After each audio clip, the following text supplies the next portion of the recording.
em Atos dos Apóstolos, capítulo de número 9, e eu quero fazer uma leitura com vocês a partir do verso de número 10, tá bom?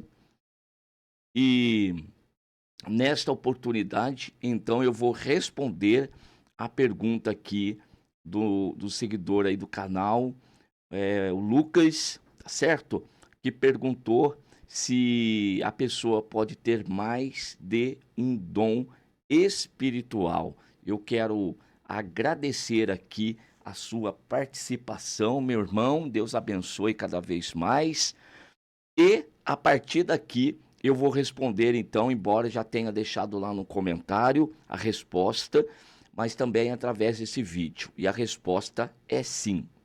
Na realidade, eu sempre nos estudos, eu falo para os irmãos que não tem como a pessoa ter apenas um dom, tá certo? E também existe aquela questão, será que eu tenho algum dom espiritual? A pessoa tem essa dúvida. Ora, recebeu Cristo como seu único e suficiente Salvador, é batizado com o Espírito Santo, você tem um dom espiritual. Lógico que você tem. É que ainda não se manifestou, ainda não surgiu por ocasiões que são várias, que eu não vou comentar aqui agora, mas você pode ter certeza, você tem o Espírito Santo, em qualquer momento desse, o Senhor vai se utilizar de você.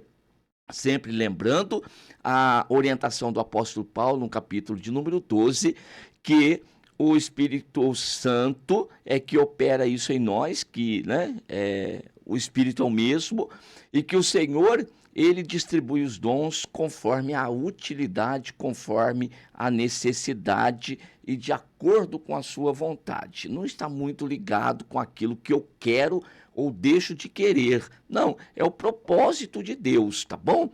Quando nós falamos em Efésios capítulo 4, verso 11, que são os dons ministeriais, então são pessoas já separadas para uma finalidade, estes já obrigatoriamente vão ter aí os dons, pois são as ferramentas do seu ofício. Isso vai ter e é mais constante na vida dele a manifestação dos dons, daquela classificação de dons.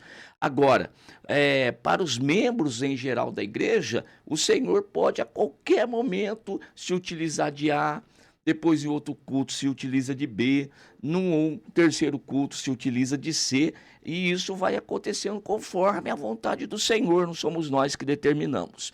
Mas, e quantos dons? Em número, né?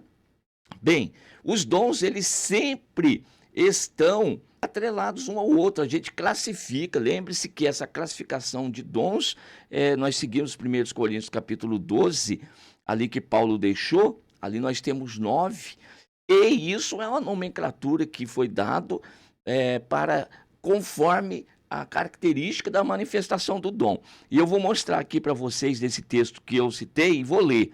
Leio a partir do verso 10. Havia em Damasco um certo discípulo chamado Ananias, e disse-lhe o Senhor em visão: Ananias. E ele respondeu: Eis-me aqui, Senhor. E disse-lhe o Senhor: Levanta-te e vai à rua chamada direita, pergunta em casa de Judas por um homem de Tarso, chamado Saulo, pois eis que ele está orando. E numa visão ele viu que entrava um homem chamado Ananias e punha sobre ele a mão para que tornasse a ver. E respondeu Ananias: Senhor, de muitos ouvi acerca deste homem. Quantos males tem feito aos teus santos em Jerusalém? E aqui tem poder dos principais dos sacerdotes para prender a todos os que invocam o teu nome. Disse-lhe, porém, o Senhor: Vai, porque esse é para mim um vaso escolhido para levar o meu nome diante dos gentios e dos reis e dos filhos de Israel, e eu lhe mostrarei quanto deve padecer pelo meu nome. Muito bem, leio até aqui. O que nós temos? No verso 10, Um certo discípulo chamado Ananias. Já faço a primeira observação aqui. Não é um apóstolo, não é um pastor, não é um evangelista. É um certo discípulo lá de Damasco, chamado Ananias.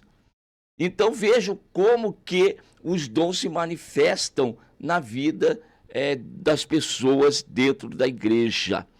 Este aqui, perceba que ele tem a manifestação, se nós fôssemos classificar os dons, vou classificar como aqueles que eu chamo de dons de revelação. Eu não, né?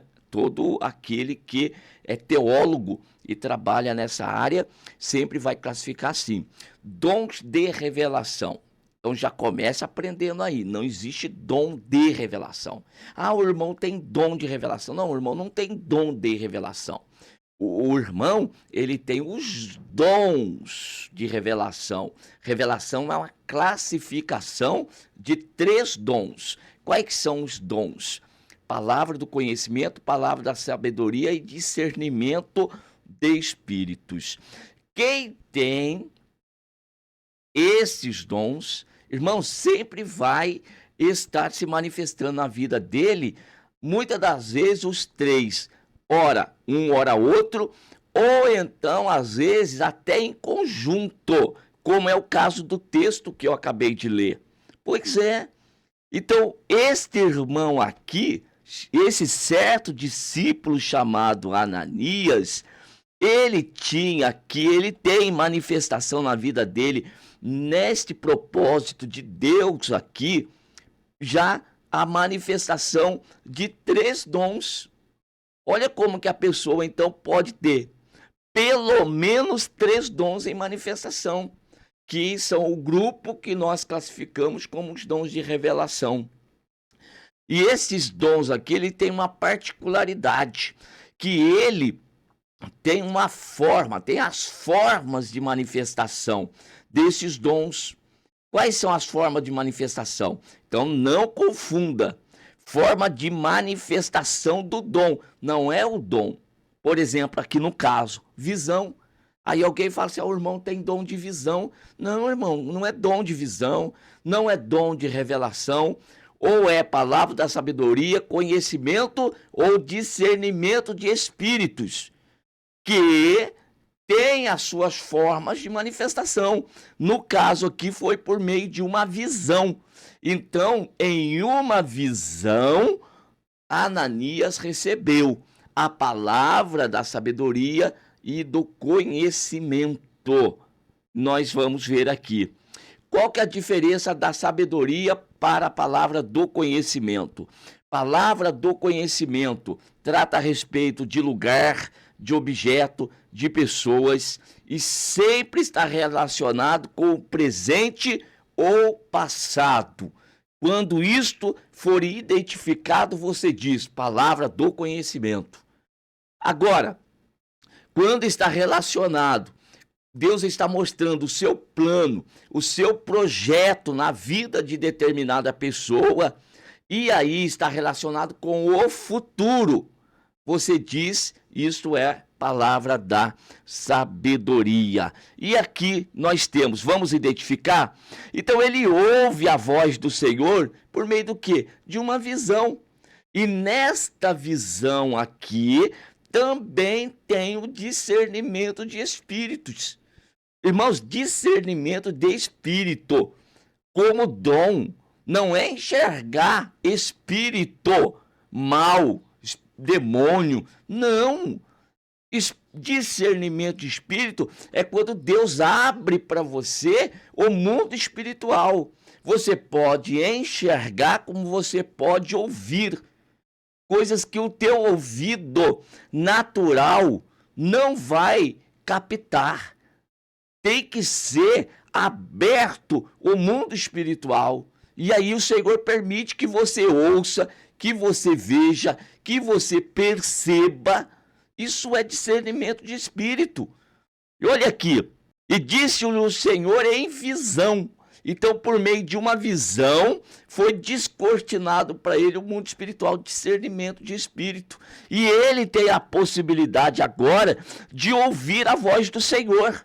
E tão claro que ele diz: eis-me aqui, Senhor.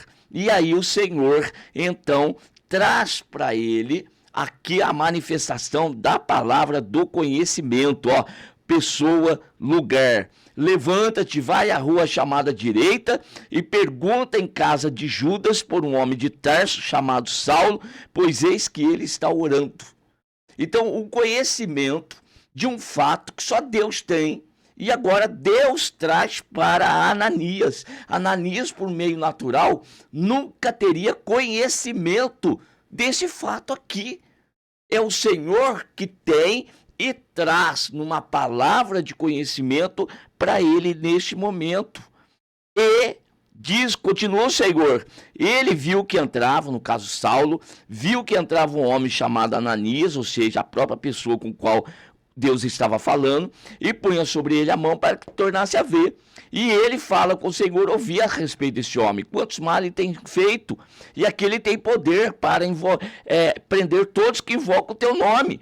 E agora o Senhor vai dizer para ele o projeto, o plano que tem na vida de Saulo.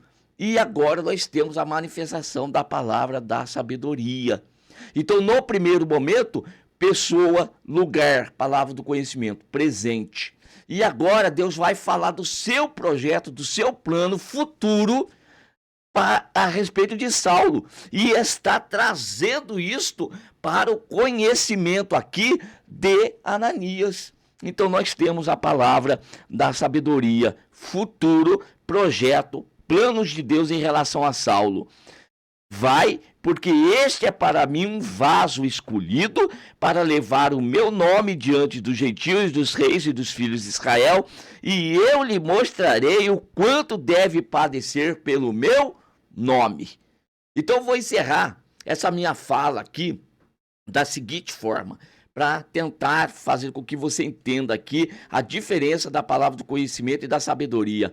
Palavra do conhecimento é para Ananias. Ele que tem que ter esse conhecimento para saber o lugar, para saber a pessoa, para quem ele vai levar a mensagem. E qual que é a mensagem que ele está portando? Aí é a palavra da sabedoria. É o plano que ele vai levar de Deus para essa pessoa. Ele vai revelar para essa pessoa. Então, na palavra do conhecimento é revelado para Ananias o lugar e a pessoa para onde ele tem que ir, para quem ele tem que ir.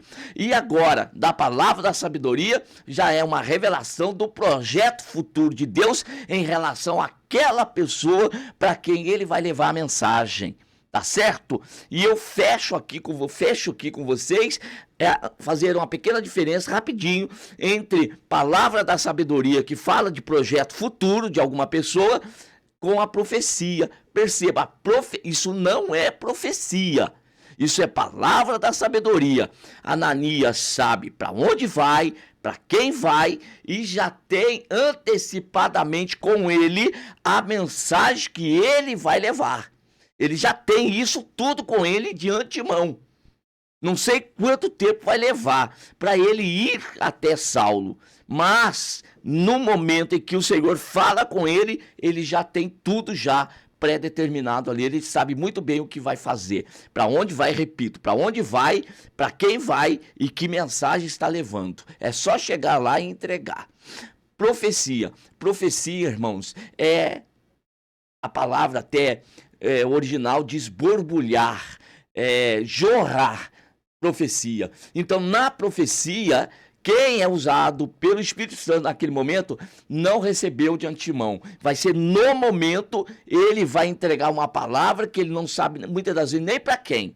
E ele está falando e a pessoa no meio do povo está recebendo aquela mensagem e está entendendo que é para ela. Geralmente isso aqui, a profecia, está contida na pregação. Tá bom? Em outro momento eu trato com vocês a respeito disso, já é os dons de elocução ou inspiração. Tá bom? Deus abençoe a todos em nome de Jesus e espero que você aproveite bem essas instruções aqui em nome de Jesus. Amém.